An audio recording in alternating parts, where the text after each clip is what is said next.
मैंने तुझे कब बोला कि वो मेरे पति हैं, या फिर मैंने कब कहा कि वो तेरे पिता हैं?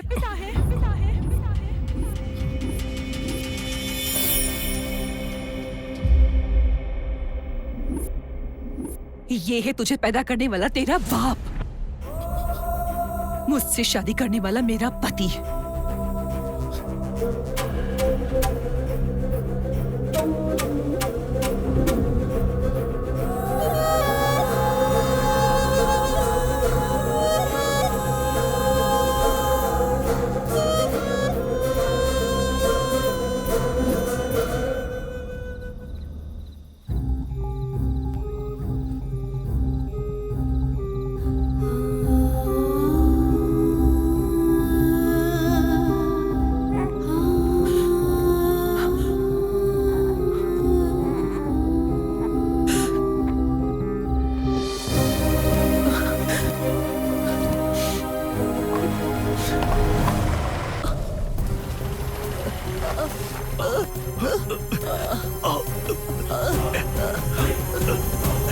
कौन है?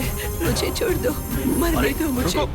क्या कर रही हो? छोड़ो मुझे। मेरी बात तो सुनो, शांत हो जाओ। देखो मैं मरना चाहती हूँ, छोड़ दो मुझे।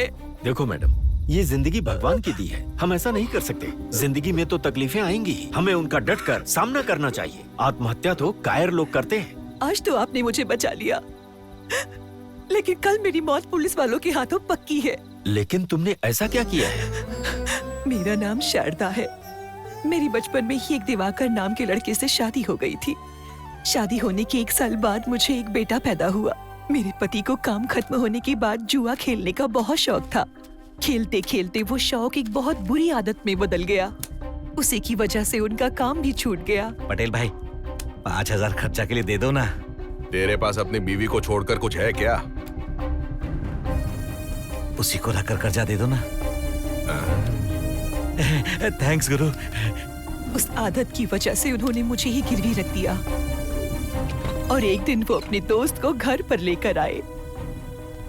फिर उसने मेरे साथ जबरदस्ती करने की कोशिश की और फिर मैंने अपने आप को बचाने के लिए उसे चाकू से मार दिया। और उसी समय मेरे पति को गुस्सा आ गया और वो मुझे मारने के लिए आए तो मैंने उन्हें भी मार दिया।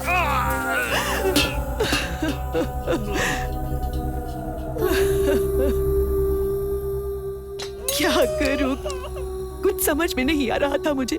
देखो मैडम, तुमने जो खून किया आत्मरक्षा के लिए किया, तुमने अपने आप को बचाया है, इसमें गलत कुछ नहीं है। पर तुम जो अभी कर रही हो ये गलत है। तुमने एक मासूम को छोड़कर मरने का फैसला कर लिया। तुम्हारी इस गलती के लिए भगवान माफ नहीं करेगा। मेरा बच्चा, मेरा बच्चा, बच्चा, मेरा बच्चा, मैडम, मेरा बच्चा, मेरा बच्चा, मेरा बच्चा, मेरा बच्चा। उसके बाद दोनों आपस में झगड़कर मर गए। ऐसा बोलकर मेरे ऊपर जो खून का केस था उन्होंने उसे बंद करवा दिया। उसके बाद डीसी सर ने उस गांव को छुड़ाकर हमें दूसरे गांव में ले जाकर हमें रहने के लिए एक घर दिया, काम भी दिलवाया और जिंदगी जीने के लिए रास्ता भी दिखाया। इसका नाम आप ही रख दीजिए। मैं भगवान से हर रोज एक बच्चे के लिए प्रार्थना करता था, पर मैं तरसता ही रहा। अब देखो ना, इन्होंने मेरी बात सुन ली। ये इन्हीं का आशीर्वाद है जो ये सही सलामत है। इसका नाम वर्धा रहेगा। अच्छा नाम है, वर्धा।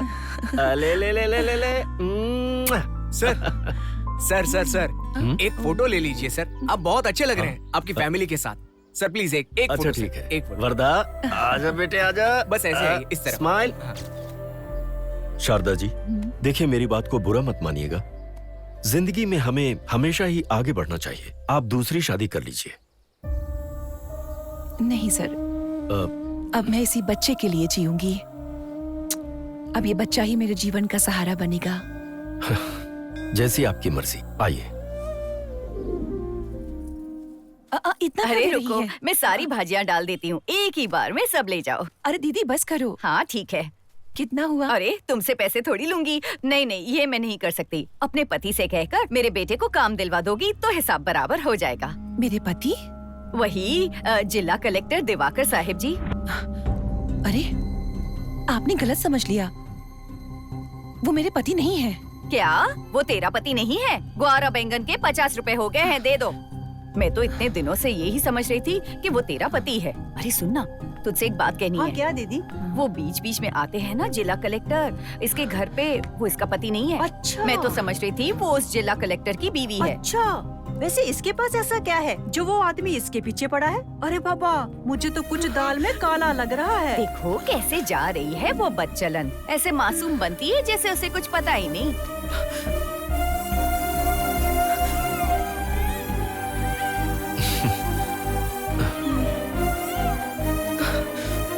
सर, अब आप मेरी मदद मत करिए। मेरे जैसी खराब औरत के साथ लोग आपका संबंध जोड़कर आपकी इज्जत को उछाल रहे हैं। शारदा जी, ये समाज है, ये लोग तो कहेंगे। इसका अनुभव है मुझे। ऐसी बातों से कभी घबराना नहीं चाहिए। दरअसल मेरा दूसरी जगह पर ट्रांसफर हो गया है।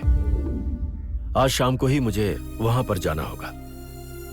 पर आपकी जिंदगी में जो कुछ भी हुआ है ना, ये किसी और को मत बताइएगा, अपने बेटे को भी नहीं। सच्चाई क्या है, ये सिर्फ हमारे बीच ही रहना चाहिए। अगर आपको कोई तकलीफ हो तो मुझे फोन कर दीजिएगा।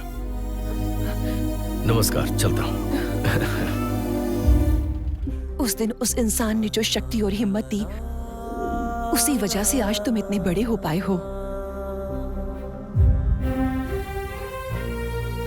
और पता है, उस दिन जब तुम स्टूडेंट्स के साथ मिलकर स्ट्राइक करने गए थे ना, तुम्हें तुरंत अरेस्ट क्यों करवाया गया, ये तुम्हें पता है क्या? तुम्हारी जो मदद कर रहा है वो राजकरण का नायक है। उसने तुम्हारे साथ मिलकर 10 लोगों के ऊपर पेट्रोल डालकर दंगा करवा के मरवा दिया। और अब वो चाहता है कि उसका नाम बहुत बड़े बाबुओं में शामिल हो जाए। इसीलिए उसने ऐसा किया। तुझे जन्म देने वाला दिवाकर है और तुझे पुनर्जन्म देने वाला भी दिवाकर है। और तूने उन्हें गलत समझकर अपने भगवान जैसे इंसान के ऊपर बिना किसी कारण के गुस्सा किया। भगवान भी तुझे माफ नहीं करेगा। अगर सच में तू मुझे अपनी माँ मानता है तो उस महान इंसान के शरीर से खून क्या, आंखों से एक बूंद आंसू भी नहीं गिरना चाहिए।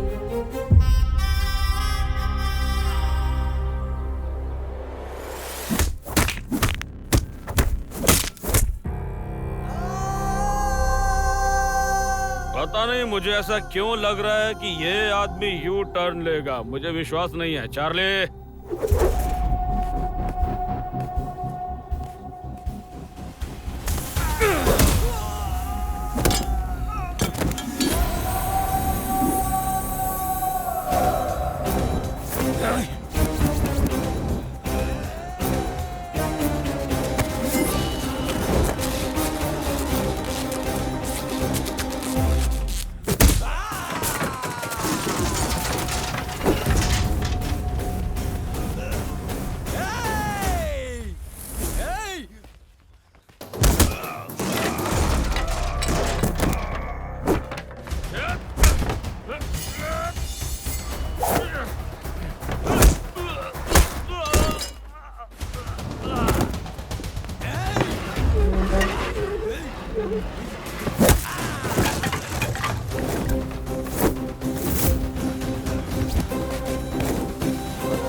मैंने तुझे अपना दोस्त समझा और तू मुझे धोखा दे रहा है। समझता क्या है अपने आप को? अखिल, मेरी बात सुन।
मारना तो उस डीसी को था, लेकिन मार तू खा गया। ये सब क्यों हो रहा है ये मत पूछना, बस आज के बाद ये यहीं रोक दे। अगर दोबारा कभी इनकी तरफ आंख भी उठाई ना तो तेरे शरीर से तेरे धड़ को अलग कर दूंगा, समझ गया ना?